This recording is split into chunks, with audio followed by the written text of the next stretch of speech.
మీరు ఏమనుకున్నారు జీవన్ రెడ్డి అంటే? నేను కాపోనే, నాకేం తెలుసు ఉన్నదవ్వా. యావత్ సమాజం నా కుటుంబం, యావత్ సమాజం నా కుటుంబం అంటున్నా. హిందూ, ముస్లిం, క్రైస్తవ సోదరులు అందరూ నా తోడబుట్టే వాళ్ళని చెప్పండి. ఓ గంగపుత్రుడే కాదు, మా యాదవ్ కుర్మ సోదరులు, మా కాబ్దారులు, మున్నూరు కా బిడ్డలు, మా విశ్వ బ్రాహ్మణులు ఎవరైనా కానీ తల్లి, ఈ సమాజమే నా కుటుంబం తల్లి. ఈ సమాజాన్ని నమ్ముకున్నావా? నేను నన్ను అంటున్నారు, బెదిరిస్తుండ్రు. నువ్వు ఎందుకు ఇంత ఆపద పడుతున్నావు? చాలదా? నాకు చెప్తున్నా కదా, నేను సత్యదాకా కొరువి జీవనం ఉన్నంత వరకు నా కాళ్ళు తెగొట్టినా మనసులో వండేలాగా చెలగెత్తా. నన్ను నమ్ముకున్న వాళ్ళకి అన్యాయం అయితే చూసుకుంటుండు అంటావా? నన్ను నమ్ముకున్న వాళ్ళకి అన్యాయం అయితే చూసుకుంటుండు అంటావు తల్లి? ఎందుకు ఈ జీవితం? నన్ను 40 ఏళ్ళు నాకు పండగ నిలబడ్డారవ్వా. ఈ స్థాయికి ఎదగడానికి తోడ్పడ్డారవ్వా. నాకు ఈ గుర్తింపు వచ్చింది. అటువంటి కార్యకర్తలకు అన్యాయం అవుతుంటే నుంచి కార్యకర్త తోటి ఇన్వాల్వ్ ఇవ్వద్దు తల్లి. చెప్పండి అబ్బా, మీరు చెప్పండి తల్లి.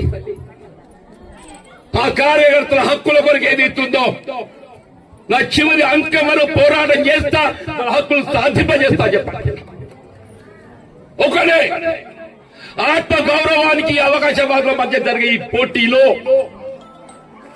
విజయాన్ని సాధించడం మన లక్ష్యం అని చెప్పండి. ఈడ గుర్తు ఏదైతుందో, మనకు ఆడబిడ్డల పసుపు కుక్కువ గాజులు వచ్చింది. పక్కపడి పోతే మా దయ్యాల చంద్రగడ శంకర్ అలుకురు వాళ్ళే పాపం ఆలుగడ్డి గడియలేదు.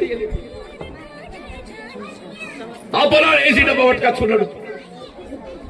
ఈ పగబడి సుధాకర్, అయ్యర్ సుధాకర్, వాడు పాపం ఏదైతుందో 4 ఏళ్ళ కలిసి కాంగ్రెస్ కట్టబడుతుంటే ఆడవాళ్ళకి ఇట్లా కారు గుర్తులు పట్టుకొని పెట్టిద్దమ్మా. ఆడిక నీడి దాకా అలా దరి దగ్గర ఆడో కారు గుర్తోడు, దోనెంబల ఆడో కారు గుర్తోడు, ఈడో కారు గుర్తోడు, ఈ పగబడో కారు గుర్తోడు, కొత్తవాడలో కారు గుర్తోడు, పక్కబడి పోషవాడలో కారు గుర్తోడు, ఆ పక్కబడి ఇంకో కారు గుర్తోడు, ఆ పక్కబడి ఇంకో కారు గుర్తోడు. నువ్వు ఏడికెళ్ళవో తల్లి? కాంగ్రెస్ పార్టీని మలినం చేయాలని చూస్తున్నావు తల్లి. నీ కాంగ్రెస్ పార్టీ కాపాడాలని, నీ భద్రత కాపాడాలని నేను ప్రయత్నం చేస్తున్నా.